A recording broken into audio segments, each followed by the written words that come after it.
रांची के नामकुम के जय माता दी क्लब के तहत भोजपुरी के प्रसिद्ध गायक टुनटुन यादव को सुनने 15 अक्टूबर को आप भी आइए। नमस्कार प्रणाम, हम भोजपुरी गायक टुनटुन यादव और हम आ रहे हैं 15 अक्टूबर के प्रोग्राम करने प्यारे बड़े भाई नामकुम रेलवे स्टेशन समाज सेवी और राजद नेता विनोद सिंह यादव जी के सौजन्य से झारखंड रांची में नामकुम नवयुवक संघ जय माता दी क्लब दुर्गा पूजा पंडाल और मूर्ति को आप लोगों ने जो प्यार दिया, सम्मान दिया, इसी के उपलक्ष्य में पूजा के बाद हम लोगों ने 15 अक्टूबर को भोजपुरी के सुपरस्टार टुनटुन यादव जी का कार्यक्रम रखा है। इसे आए और सफल बनाएं।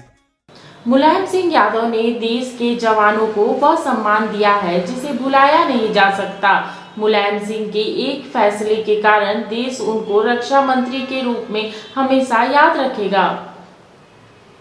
सोनिया गांधी मुलायम सिंह को बनाना चाहती थी प्रधानमंत्री, फिर लालू यादव ने क्यों कर दी थी दगाबाजी। मुलायम सिंह के रक्षा मंत्री बनते ही हिल गई थी दुनिया। बॉर्डर छोड़कर 4 किलोमीटर भाग खड़ा हुआ था चीन। हिंदुस्तान के जवानों के लिए मुलायम ने कानून बदल दिया था। कहानी जानकर आपको भी गर्व होगा। मुलायम सिंह यादव देश के पहले रक्षा मंत्री थे जो सियाचिन के ग्लेशियर पर गए थे और चीन को ऐसा सबक सिखाया था कि आज भी चीन के अंदर मुलायम सिंह यादव की कहानियां सुनाई जाती हैं। पाकिस्तान तो इतना ज्यादा खौफ में आ गया था कि जब तक मुलायम सिंह देश के रक्षा मंत्री रहे, आतंकी घटनाएं तो छोड़िए, एक भी बार सीज फायर भी नहीं हुआ। मुलायम सिंह देश के सिर्फ 2 साल के लिए रक्षा मंत्री बने, लेकिन भारत के जवानों के लिए ऐसा फैसला लिया जिसे हिंदुस्तान कभी नहीं भूल पाएगा और जानकर आपको भी मुलायम सिंह यादव पर गर्व होगा। रक्षा मंत्री बनने से पहले मुलायम सिंह के सामने प्रधानमंत्री की कुर्सी भी थी, लेकिन आखिरी वक्त में लालू यादव ने कुछ ऐसा कर दिया था कि मुलायम प्रधानमंत्री नहीं बन पाए थे। ये पूरी कहानी क्या है, आपको इस 2 मिनट की रिपोर्ट में सब कुछ बताने वाले हैं। 1996 लोकसभा चुनाव में समाजवादी पार्टी को 27 सीटें मिली थी। तब अटल बिहारी वाजपेयी की सरकार बनी थी, लेकिन 13 दिन में ही वाजपेयी की सरकार गिर गई। कहते हैं सोनिया गांधी की टेबल पर एक नाम मुलायम सिंह यादव का भी पहुंचा था प्रधानमंत्री बनाने के लिए। सोनिया गांधी मुलायम को प्रधानमंत्री बनाने के लिए तैयार भी थी, लेकिन आखिरी वक्त में लालू यादव ने मुलायम का विरोध कर दिया, जिसके बाद कांग्रेस ने एचडी देवगौड़ा को देश का प्रधानमंत्री बना दिया।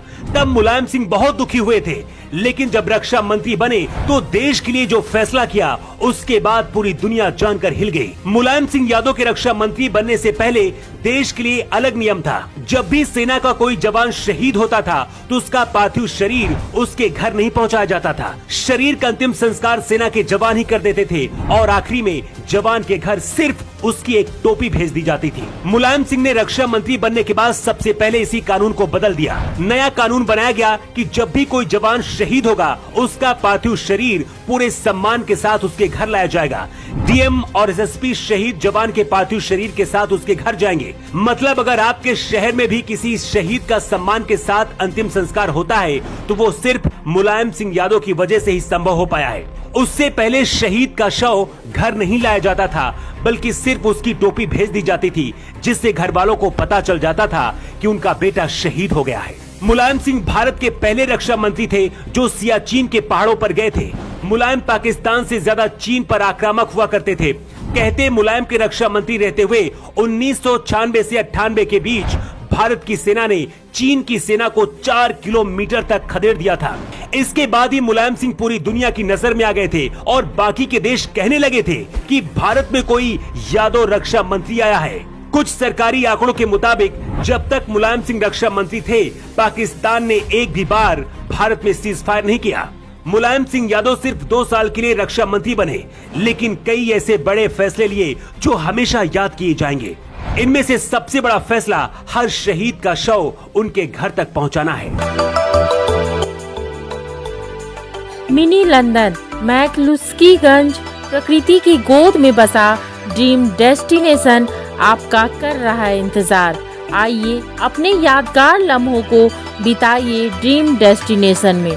राजधानी रांची से महज 50 किलोमीटर दूर आपका अपना ड्रीम डेस्टिनेशन। जब टूटती है आस, जब थकती है सांस, जब रूठते हैं अपने, मुंह मोड़ता है जमाना, जब अंगड़ाई लेता है संकल्प, फिर बनती है कहानी, बनते हैं अनमिट निशान। देखिए मेरे साथ संघर्ष की दास्तां